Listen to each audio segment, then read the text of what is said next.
एक संप्रदाय को खुश करने के लिए, एक विशेष संप्रदाय को, विशेष वोट बैंक को बचाने के लिए चाहे किसी का भी ना पड़े, ममता बनर्जी कभी पीछे नहीं हटेगी। बासु, आप भी पश्चिम बंगाल से आते हैं और पश्चिम बंगाल की मुख्यमंत्री ममता बनर्जी ने द केरल स्टोरी को वहां पर बैन कर दिया है और वो ये तक कह रही हैं कि कहानी में कोई सत्यता नहीं है, सिर्फ एक ही ग्रुप यानी कि एक ही धर्म को टारगेट किया जा रहा है। कैसे देख रहे हैं ममता बनर्जी की स्टेटमेंट को, क्योंकि डायरेक्टर से लेकर तमाम जो लोग हैं वो आज ममता बनर्जी के इस एक्शन यानी कि इस कदम पर लगातार सवाल उठा रहे हैं। देखिए, ये वो नेता है जिस नेता का प्रचार मिथ्याचार हुआ हो, जिसका साकार भ्रष्टाचार से किया गया हो और जिसका आचार दुराचार हो और जिसका विचारी अत्याचार करना हो, तो उनको ये जो सो कॉल्ड सेकुलरिज्म का सुरमा है ना, उनको ये सब मिथ्याचार ही लगेगा, मिथ्या ही दिखेगा उनको।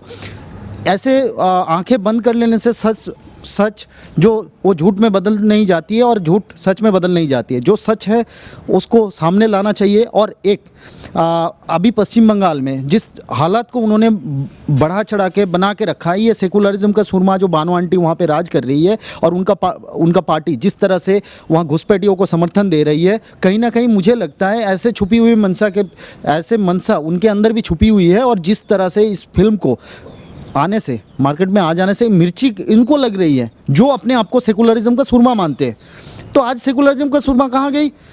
एक टाइम था, मिसी जी आप बहुत पुराना पत्रकार हैं, आपने देखे होंगे बड़ा, एक टाइम था, अगर कलकत्ता कभी भी जाओ तो एक ऐसे वाली फ़ोटो दिखाई देती थी, कभी भी गली गली में, चौराहे चौराहे में बानो आंटी के ऐसे वाली फ़ोटो दिखाई देती थी कभी।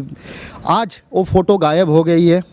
कारण ये है कि एक संप्रदाय को खुश करने के लिए जब उनका स्पेशल टाइम आता है तब ये गली गली चौराहे चौराहे में उसको कर देते हैं। जब उस संप्रदाय के ऊपर बात आया तब उसको छुपाने के लिए ये अपना एड़ी चोटी का जोर लगा रहे हैं, जिससे वो इस मनसा को और ये राज को ना राज रख सके, ताकि खुल के सामने ना आए, इसको बचाने के लिए।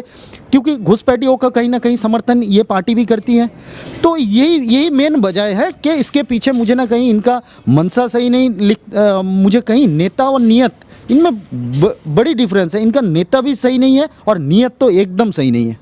केरल स्टोरी की बात करें तो केरल स्टोरी आतंकवाद पर बनी हुई एक फिल्म है, ISIS पर बनी हुई फिल्म है। तो इसे धर्म से या फिर एक विशेष समुदाय से क्यों जोड़ा जा रहा है और आखिरकार क्यों ममता बनर्जी ने इस फिल्म को बैन किया है पश्चिम बंगाल में, जब जहाँ पर दोनों ही समुदाय मिलजुल कर रहने की बात ममता बनर्जी करती हैं? देखिए, मैं पहले आपका स्टेटमेंट को क्लियर कर दूं। ये आतंकवादी घटना तो ज़रूर है, पर ये स्टेटमेंट के पीछे देखिए, एक ये भारत में घटित हुआ एक काली सच्चाई है, डार्क मिस्ट्री है, जो हिस्ट्री के पीछे छुपे हुए बैठे हुए हैं। ये एक डार्क मिस्ट्री है जो हिस्ट्री के सबसे बड़ा अध्याय बन के हमारे बीच रहते हुए भी ये छुपे हुए थे। कभी देखिए, हम किसी पार्टी को अगर छोड़ भी दे, एक केरल हाईकोर्ट का राय है 2009 का, मैं हवाला देना चाहता हूँ 2000 वर्सेस केरला स्टेट का। 2009 में ये खुद केरला स्टेट ने ये माना है कि इस तरह की रोमियो जिहाद एंड लव जिहाद फर्स्ट टाइम आया था। देखिए, हमारा भाजपा का सरकार तो वहाँ पे भी नहीं है और उस टाइम पे भी नहीं था। उस टाइम पे तत्कालीन CM उन्होंने खुद ये बात बोला था, खुद विधानसभा में ये विचार रखी थी कि आने वाला 20 साल में शायद ये जो स्टेट है, ये केरला स्टेट, आने वाला 20 साल में ये स्टेट बनाने का ये तैयारी चल रही है, पीछे से मनसा चल रही है। और ये इसके पीछे तभी फर्स्ट टाइम 2009 में ये लव जिहाद वाला मैटर, ये तो कोर्ट कह रहा है। तो इसको जब सामने आता है तो इसको सच्चाई से क्यों डर लगती है? ऐसे कुछ चुनिंदा पॉलिटिकल गैंग को जो ये सो कॉल्ड सेकुलरिज्म का सुरमा बन के बैठे हैं और सेकुलरिज्म का राजनीति करते हैं, जब ये बोलते हैं लोकतंत्र खतरे में है, सेकुलरिज्म का नाम पे जब ये चिल्लाते रहते हैं दिन रात, आए दिन रात, सपने में भी इनका सेकुलरिज्म चिल्लाते हैं। तो मुझे कहीं ना कहीं लगता है कि आज जनता को जानना जरूरी है कि ये सेकुलरिज्म, सो कॉल्ड सेकुलरिज्म जो कहते हैं, उनके पीछे असली चेहरा किसका छुपा हुआ है और किसको बचाने का कोशिश कर रहे हैं। तो ये बचाने का खेल, ये जो खेल खेला जा रहा है, अपने माताओं, बहनों और बेटियों को जो धकेल के कर रहे हैं, और कुछ चुनिंदा पॉलिटिकल गैंग है जो इनको शरण दे रहे हैं। इस तरह से ये शरण छोड़ के और कुछ हो ही नहीं सकता, क्योंकि आप पॉलिटिकल रिजर्वेशन दे रहे हो उनको। आप दर्शकों के सामने अगर सच्चाई लाओगे कि ये गंदी सच्चाई अगर उठ के आएगा, तभी तो दर्शक और हमारे माताओं जो बहनें हैं वो सचेतन होगा। और मुझे लगता है कहीं ना कहीं इस तरह से जो काले कृत्य किया जाता था, इस तरह से गंदी हरकत किया जाता था और फॉरेन फंडिंग से। देखिए मोदी जी आने के बाद बहुत कुछ सुधार हुआ है। जिस पीएफआई पहले सिमी से पीएफआई बना, उनका काली मनसा लेके चल रहा था, उसी पीएफआई के गोद में बैठ के कभी कांग्रेस पार्टी खेला करती थी। आज भारतीय जनता पार्टी आने के बाद उनको ही बैंड लगाने का काम किया। कुछ दिन पहले आपने भी देखे होंगे, ये जगजाहिर है, खाली पीएफआई नहीं, ऐसे देश विरोधी बहुत सारे संगठन हैं जिसके ऊपर त्वरित एक्शन लिया गया है। तो जनता को ये समझने का बहुत ज़रूरी है कि किसके काली मनसा इसके पीछे छुपी हुई है और क्यों नहीं आने देना चाहता है। इसी के साथ अगर हम बात करें, एक तरफ आपने ममता बनर्जी को लेकर कहा है, ममता बनर्जी कश्मीर फाइल्स को भी लेकर सवाल उठा रही हैं। ये कह रही हैं दोनों फिल्में ही एक जैसी हैं, पहले कश्मीर फाइल्स को लेकर, अब द केरल स्टोरी को लेकर। दिक्कत क्या है फिल्मों से? देखिए मेन दिक्कत है इनको जो वोट बैंक का पॉलिटिक्स करते हैं, दिक्कत तो वहाँ है। इनको जनता को जागरूक करना इनका मकसद नहीं है, नहीं जनता का सेवा करना, जनता को ठगना और सेवा रूपी मेवा खाना, सेवा रूप का ढोंगीपन रच के मेवा खाना, ये उनका मेन मकसद है। और रही बात आपने जैसे बोला कि द केरल स्टोरी और द कश्मीर फाइल को, ये एक दूसरे से क्यों कंपेयर करेंगे? देखिए ये काली सच्चाई जो सामने लाएगा ना, पहले तो देखिए ये कश्मीर फाइल में क्या हुआ था। कश्मीर फाइल में जहाँ वहाँ हिंदू प्रताड़ित हुए थे, अत्याचार हुआ था, उसके लिए दिखाया गया था। ये काली सच्चाई है जो हमारे हर एक हिंदुस्तानी को, आज की युवा पीढ़ी को ये जानने का आवश्यकता है, जानने का जरूरी है कि अपने देश के बारे जो काला सच्चाई छुपी हुई है, अपने राजनीतिक मंशा के चलते जो काली सच्चाई छुपाए रखे जाते थे, तो ये सामने लाना भी जरूरी है। और फिल्म, मैडम एक चीज़ बताइए, फिल्म हमेशा एक आईना की तरह होता है जो समाज को आईना दिखाते हैं, आईना दिखाने का काम करते हैं। आप और फिल्म के ऊपर ही लेपापोती कर दोगे, आप अपना कलर के चलते कुछ लेपापोती कर दोगे, तो ये आईना कहाँ से दिखेगा? एक तरफ ममता बनर्जी ने पश्चिम बंगाल में फिल्म को बैन कर दिया है, वहीं दूसरी तरफ तमिलनाडु और केरल से फिल्म को पर्दे से उतार दिया गया है। हाई कोर्ट की टिप्पणी के बाद भी, जब हाई कोर्ट ने बैन नहीं लगाया है, सुप्रीम कोर्ट ने सुनवाई करने से मना कर दिया, फिर भी कुछ लोग क्यों चाहते हैं कि ये फिल्म जो है वो देश या फिर जो हमारे भारत की जनता है वो ना देखे? देखिए बात यही है, मैं जैसे भी कहा, ये मनसा जो है ना, ये कहीं ना कहीं दर्शाता है कि किसका मन में खोट है, इनका नीयत में जिसका खोट है उसका नीयत का परिचय दे रहे हैं। आज कहीं ना कहीं आपने देखे होंगे जिस तरह से चाहे तमिलनाडु हो, इनके ऊपर कहीं ना कहीं राजनीतिक जो कदम है वो भी उठाए गए हैं फिल्म निर्माताओं की तरफ से कि अगर कोर्ट का, देखिए कुछ दिन पहले केरल में भी हुआ था, केरल से हाईकोर्ट ने उसको स्टे लगाने से मना कर दिया।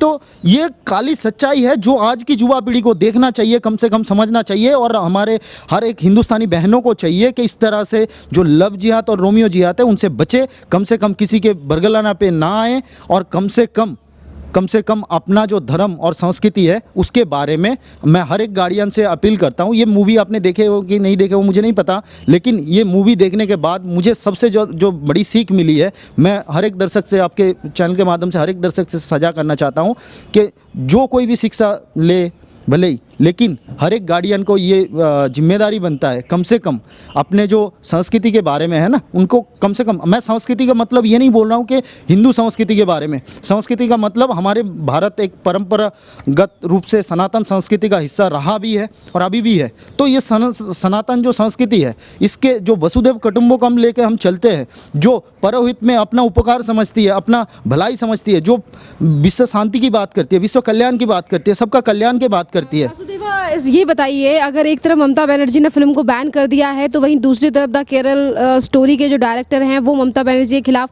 सुप्रीम कोर्ट जाने की बात कर रहे हैं, तो कितना भारी पड़ने वाला है ममता बनर्जी के लिए ये फिल्म बैन करना पश्चिम बंगाल? देखिए इनके लिए दंडनीय और निंदनीय ये कॉमन बात हो गया, इनके कितना भी निंदा कर दो ये, क्योंकि ये अपना जो लाज शर्म है या तो जो अपने मानविकता है ना, ये वो कांटा तार के उस पार ममता बनर्जी तो पहुंचा दी है।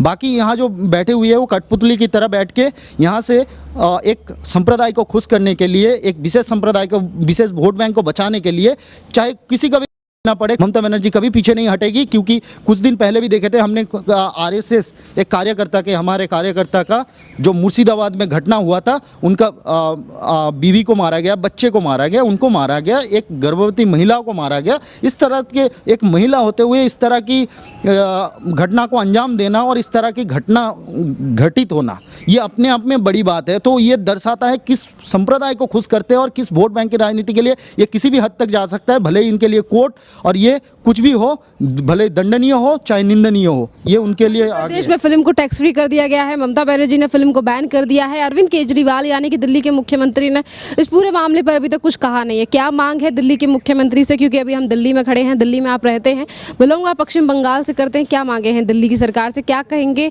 जो मध्य प्रदेश में फिल्म को टैक्स फ्री कर दिया? देखिए, दिल्ली मेरे लिए कर्म भूमि है। तो दिल्ली का जो सीएम है ना, वो एक टाइम पे आपने भी देखा था, मैंने भी देखा था, किस तरह से ठहारे लगाए थे किसी हिंदुओं को कश्मीर फाइल में जब आ रहा था तब ठहारे लगा रहे थे ये यहाँ पे। तो ये बड़ी जाहिल इंसान है, बड़े गंदे इंसान है और मानसिकता का परिचय दर्शाता है। और अभी आने वाला समय पे अभी देखिएगा, ये तो अभी तक कुछ ये दिया नहीं, लेकिन मेरे विचार में अगर कुछ दिन में ही देखिएगा, ये शायद उस महिलाओं के ऊपर ना टिप्पणी कर दे जिस बहन उत्पीड़ित हुआ है, वहाँ पे निर्यातित हुआ है, उस बहनों के ऊपर भी टिप्पणी करने नहीं छोड़ेंगे। ये घनघोर सच्चाई है जो केजरीवाल ने उस टाइम भी दर्शाया था, अपने निर्लज्जता का परिचय दिया था। आज आने वाला समय पे मुझे लगता है ये देंगे, जरूर देंगे।